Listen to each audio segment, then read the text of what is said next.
Paris, pitié. Solidarité. Des messages peints sur le mur aux côtés des drapeaux de leur pays. C'est le moyen utilisé par ces jeunes migrants pour lancer leur appel à l'aide. Ils sont près de 500 jeunes venus d'Afrique subsaharienne à trouver refuge dans cette école abandonnée du 16e arrondissement de Paris. C'est sous ces tentes et dans ces salles de classe, à même le sol, qu'ils passent leur nuit. Sans eau, ni électricité, dans des conditions presque inhumaines.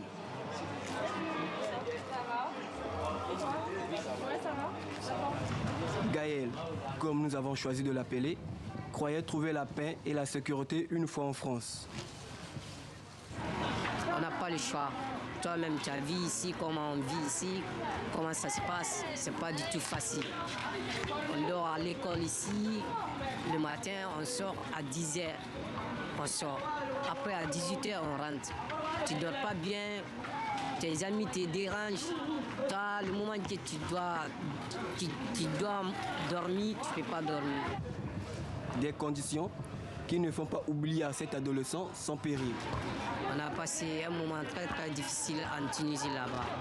Il y avait des guerres racistes là-bas. On n'avait pas la paix du cœur. On a fait 2 jours sur la mer. C'est très risquant, vraiment. Tu vas voir la mort. Tu vas voir la mort, franchement. C'est Dieu seul qui peut te sauver là-bas. Non reconnus comme mineurs par l'aide sociale à l'enfance, ces jeunes ont été pris en charge par plusieurs associations, dont l'ONG Les Midis de Mi, qui fustige l'inertie des pouvoirs publics français.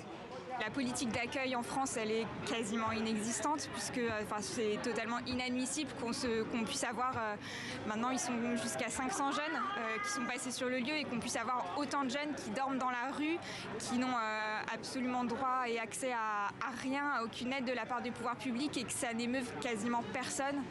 La mairie de Paris dit avoir fait une demande il y a 6 mois pour accueillir une partie de ces jeunes en recours. Il faut des lieux d'hébergement dédiés. Sinon, on revivra ces situations inéluctablement.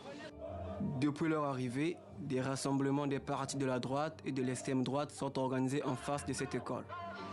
Ces 6 derniers mois, ils sont près de 45 000 personnes à être arrivées en Europe par la mer.